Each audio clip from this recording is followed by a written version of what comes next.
This is now the fourth Carmelo Anthony based video I'm making in a 2-day stretch or something crazy like that, but I traded the guy away in my MyGM series and then he gets traded in real life, so we gotta talk about these things.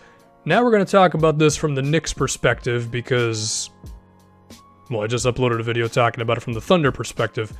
So my initial response when I saw this on Twitter, this was me being awake for about 5 minutes, was, why the hell would the Knicks take on Enes Kanter's contract? Because Kanter, he's making about $17-18 million this season, and then he has a player option that he's going to accept because there's no way in hell that he's going to make $19 million on the open market, which means the Knicks are going to have to eat his contract for next season as well. And from a money standpoint, you'd probably rather just deal with Melo for another season in his $26 million or whatever, and then he's just gone next year and all that money comes off the books.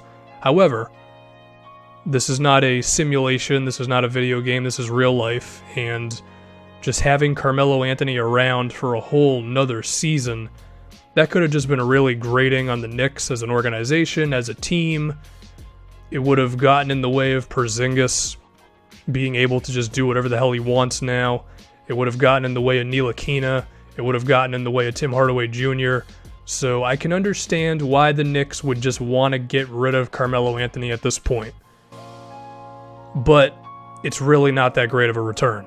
You're looking at Doug McDermott.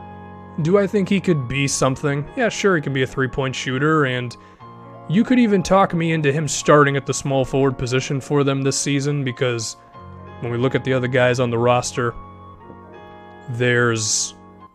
who is there? There's Michael Beasley, and there's Lance Thomas. Or there's Courtney Lee if you want to move him up a position to the 3.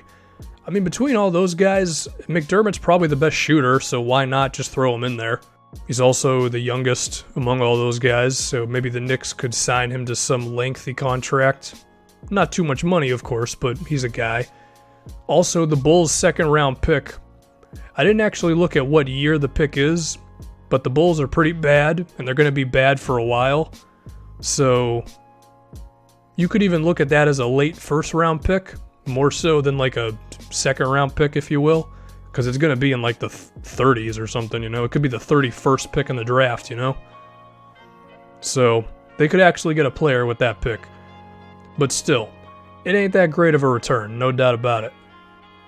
But I guess the next question would be, what is this going to do to the Knicks' salary cap situation? While Enes Kanter is making a lot of money, it is still less money than Carmelo Anthony.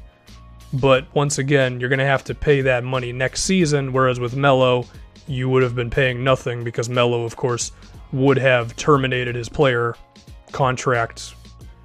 That was really weird English, but you know what I'm saying. So if we look at the Knicks' salary situation, if Carmelo Anthony was to leave and terminate his option, which he would have done after this season, then the Knicks would have been at around $77 million, which means they would have had some decent money to do some stuff in free agency.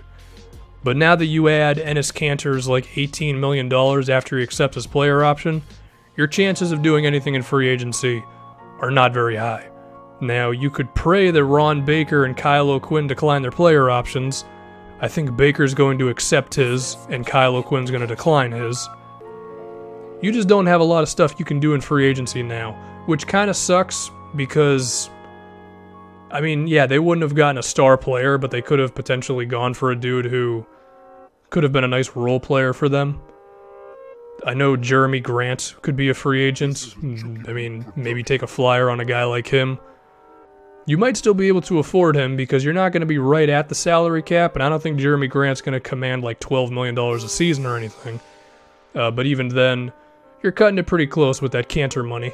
It's not an ideal situation is what I'm basically getting at for the Knicks' salary. But do I really think they could have gotten a bunch of guys on one-year deals and a first-round pick in this Carmelo Anthony trade? Probably not. I have to assume that if it was out there, they would have accepted it. Now, could you have countered that with, why didn't they just hold out longer and tell Melo, dude, there's no offer out there. You're going to have to expand your list to the Trailblazers. I mean, you could have, but it seems like Melo...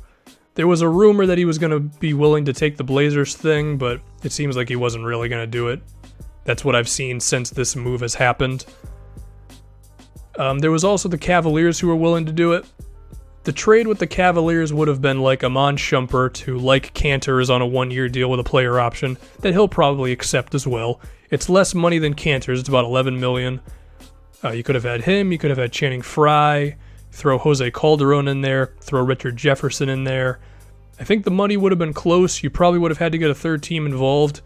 If that move would have occurred, then I believe after this season, the Knicks would have been paying about $13 million because Shumpert would accept his deal and Jefferson makes like $2 million, which is less money than Kanter, but one, that move would have been more difficult because, like I just mentioned, I'm pretty sure you would have had to get a third team involved because of how many players the Cavaliers would be trading away. And at that point, the salaries have to be so close together that maybe you just wouldn't have found the third team to really do it. This one was pretty cut and dry. It was Kanter and a couple of small contracts, and you made it work. So they're going to have to deal with Kanter's contract. It's not the worst thing in the world. At least it's not a lengthy contract, you know? But it does hurt them in the short term if they wanted to get any real difference-maker free agents next season. That's if they don't want to make any more moves. And here's the thing. The one dude that the Knicks have that I could picture some veteran teams wanting is Courtney Lee. Because Courtney Lee is still a really good three-point shooter and a really good defensive player who can be a low-usage kind of dude. And I could picture a title contender wanting him on their team. Here's the problem. He's making about $12 million a season for the next 3 years, and he's 31. So I don't really think you could get a first-round draft pick from the guy, or for the guy. Maybe a team like Houston would be willing to do it, just because they're kind of all in at this point. They only have their 2020 first-round pick to give at this point, I believe, because of protected picks and stuff. At that point, maybe they'd want to hold on to that, because if we fast-forward 3 years, Chris Paul might not be as good. That pick might actually be valuable for the Rockets, so I don't know. That one would be interesting. I mean, maybe a team like the Warriors, for example, could find a way to get Courtney Lee on their roster. I mean, they just acquired Nick Young and Omri Caspi, so maybe not. Maybe the San Antonio Spurs would be willing to take on Courtney Lee if Ginobili just falls off a cliff this season. Maybe the Cavaliers would be willing to do something. I don't know. Actually, the Cavs, they don't have any frickin' picks, so forget them. I don't know. Maybe you could get 2 second-round picks out of somebody. What I'm getting at is Courtney Lee could draw something from a title contender, and it could be an opportunity for you to get a pick as well as shed some salary. I don't think you could knock all of his money off of your books, but you could get like a $6 million player back in return.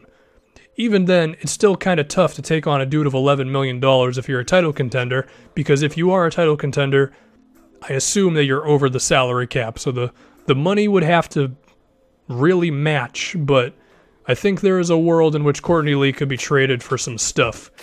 Lance Thomas, maybe. He wasn't very efficient this previous season, but maybe a title contender would be willing to take on a wing who can shoot some three-pointers, and they can't afford Courtney Lee, but they could afford Lance Thomas.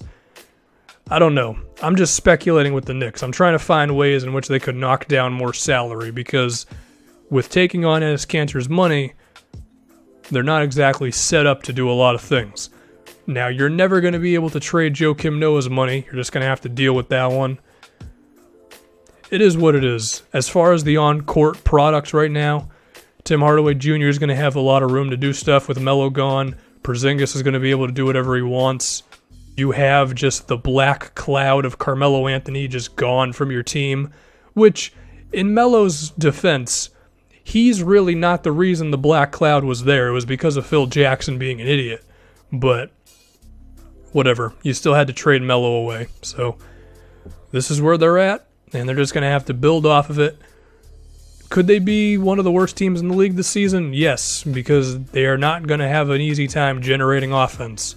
I like Ntilikina, but, I mean, come on. Dude's a rookie. You got Porzingis, who's going to be really good, but, you know, if he's your only guy, because I don't think Hardaway's going to put up 20-plus points a game like that, and if he does, it's not going to be very efficient.